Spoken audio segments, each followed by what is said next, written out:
الحمد للہ نحمده ونستعینه ونستغفره ونؤمن به ونتوکل علیہ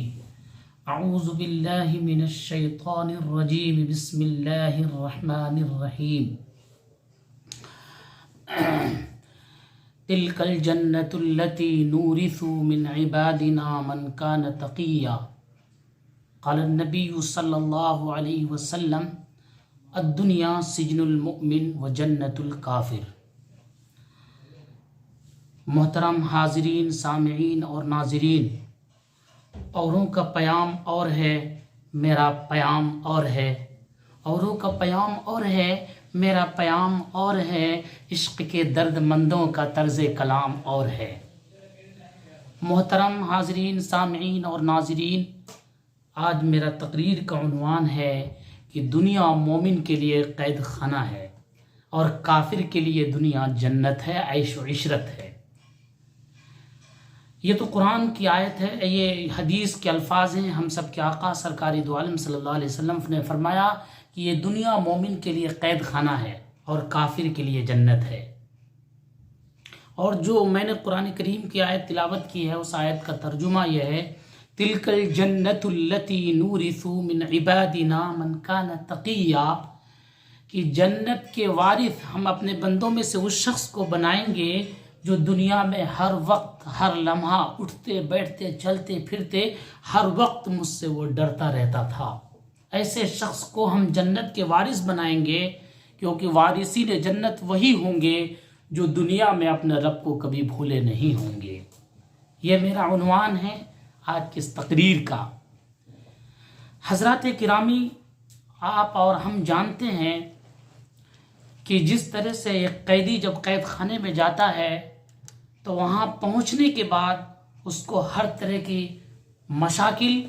اور مشقتوں کا سامنا کرنا پڑتا ہے۔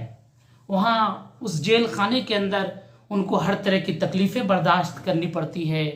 وہاں ان کے لیے کوئی نرم بستر نہیں ہوتا، ان کے لیے کانٹوں بھرے بستر ہوتے ہیں اس جیل خانے کے اندر، اور وہاں اچھا کھانا نہیں ہوتا، عیش و عشرت نہیں ہوتی، وہاں کوئی بہت لذیذ زندگی نہیں ہوتی۔ انسان وہاں کی زندگی سے کچھ دنوں کے بعد تنگ آ جاتا ہے۔ سیم اور ہو بہو وہی حال انسان کی زندگی کا ہے کہ یہ دنیا ایک قسم کا قید خانہ ہے۔ یہاں کی زندگی بہت مختصر ہے، اور قرآن نے دوسری جگہ یہاں کی زندگی کے بارے میں کہا وَمَا الْحَيَاةُ الدُّنْيَا إِلَّا مَتَاعُ الْغُرُورِ، یہ دنیا نہیں ہے مگر دھوکے کا سامان ہے۔ یہاں کی جتنی عیش و عشرت ہے، آپ کو جتنی ساری چیزیں دکھ رہی ہے، روپے، پیسے، دولت، گھر، بنگلہ، بلڈنگ، کار، طرح طرح کی چیزیں ہم کو جو نظر آ رہی ہیں، یہ دیکھنے میں تو ایسا لگتا ہے بہت خوبصورت چیز ہے، ان کی زندگیوں میں بہت خوبصورتی ہے۔ دراصل یہ خوبصورتی نہیں بلکہ ان کی زندگی کے اندر بہت زیادہ پریشان کن حالات ہے، اگر آپ ان کے قریب جا کر ان کو دیکھیں گے تو میرے بھائی، اللہ کے نبی صلی اللہ علیہ وسلم نے فرمایا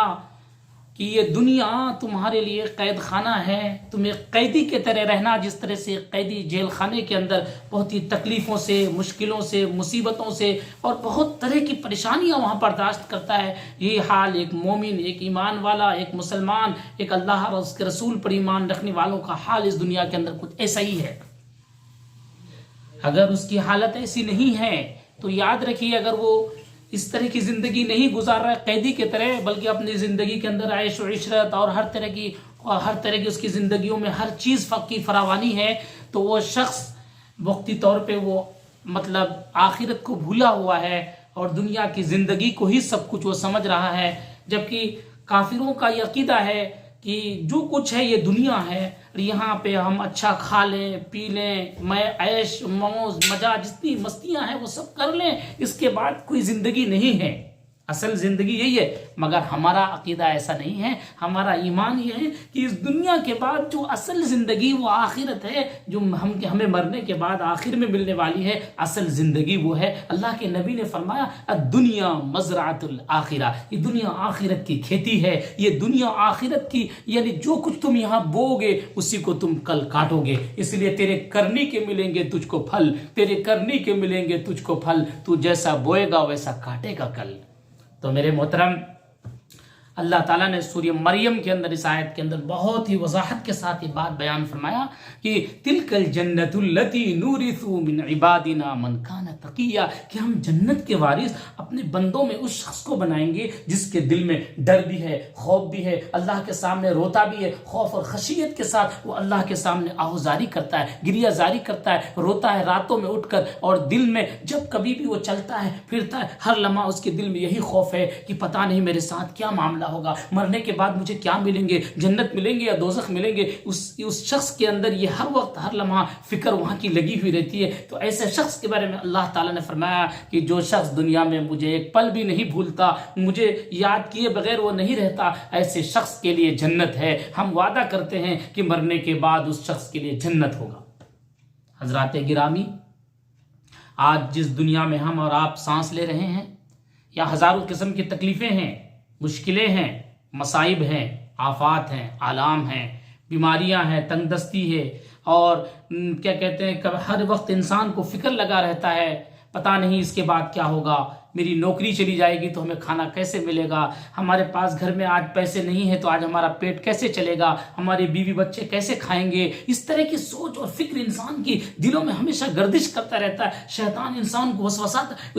انسانوں کے دلوں میں وسوسہ ڈالتا ہے، وہ اس کو پریشان کرتا رہتا ہے کہ بھائی اب تمہارا اس کے بعد کیا ہوگا۔ مگر ہم یہ کہتے ہیں کہ وہ اللہ جس نے ہمیں پیدا کیا، وہ کل بھی ہمیں کھلایا، آج بھی کھلائے گا، اور جب تک ہم اس روئے زمین پر زندہ رہیں گے اللہ ہمیں کھلاتا رہے گا۔ اللہ اپنے بندے کو کبھی مایوس نہیں کرے گا۔ یہ اگر ہمارا ایمان اور عقیدہ اس رب کے ساتھ ہے تو یاد رکھیے ہم کامیاب اور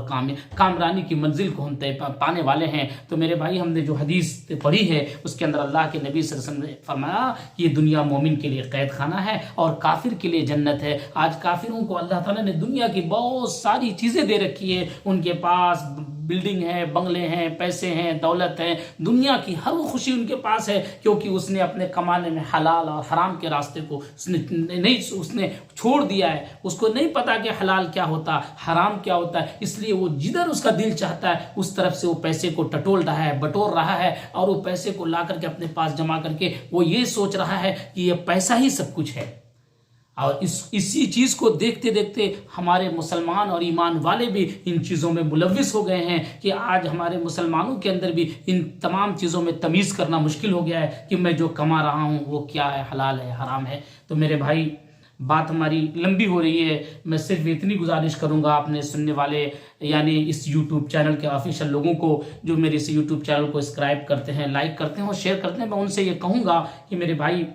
میں جو بات بھی آپ کے سامنے رکھ رہا ہوں یہ بہت ہی درد دل کے ساتھ رکھ رہا ہوں۔ کیوں کہ آج حالات اس طرح سے بن گئے ہیں کہ انسان سب کچھ دنیا ہی سمجھ بیٹھا ہے، آخرت کا پس منظر انسان کو یاد نہیں ہے۔ وہ یہ سمجھتا ہے جب میں مروں گا تو تب دیکھا جائے گا۔ میرے بھائی، مرنے کے بعد کچھ نہیں ہونے والا۔ مرنے سے پہلے اپنے آپ کو درست کر لیجئے، اپنے آپ کو صحیح مسلمان بنا لیجئے، اس رب کریم کے لائے ہوئے، اس رب کریم کے بھیجے ہوئے فرامین پر عمل کرنے والے بن جائیے۔ ہم سب کے آقا سرکار دو عالم صلی اللہ علیہ وسلم نے جتنی بھی نصیحتیں کی ہیں، جو بھی باتیں حدیث کے اندر اللہ کے نبی نے بیان کی ہے، ان تمام باتوں کو ہمیں سچے دل کے ساتھ ان باتوں کو اپنے دل میں جگہ دینی چاہیے اور ان باتوں کو مضبوطی سے پکڑ لینی چاہیے، تبھی ہم جا کر آخرت میں کامیاب ہو پائیں گے۔ ورنہ اگر ہم اوروں کے راستے پہ چلیں گے تو ہم ہمیشہ کے لیے ناکام ہو جائیں گے۔ ہمیں اللہ اور اللہ کے رسول کے بتائے ہوئے طریقوں پہ زندگی گزارنا ہوگا، تبھی جا کر ہم آخرت میں سرخ روئی ہوں گے، تبھی ہمیں آخرت میں جنت ملے گا، ورنہ ہمارے لیے مایوسی ہاتھ آئے گی۔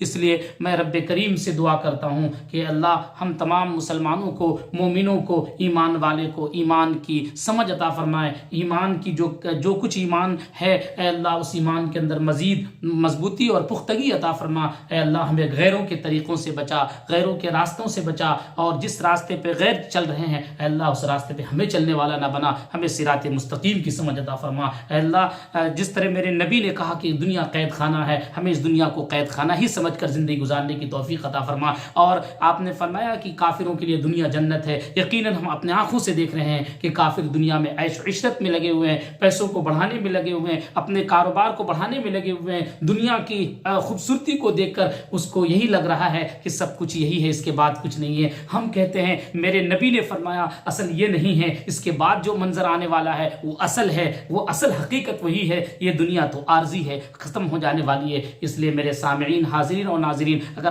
آپ اور ہم جنت چاہتے ہیں تو اس جنت کی تیاری ابھی سے شروع کر دیں، قبل اس سے پہلے کہ میرے پاس موت کا فرشتہ آ جائے، ہم اس سے پہلے ساری تیاریاں کر لیں۔ اللہ تبارک و تعالی ہمیں دین مستقیم کی سمجھ عطا فرمائے، آمین۔ وآخر الدعوانا ان الحمد للہ رب العالمین۔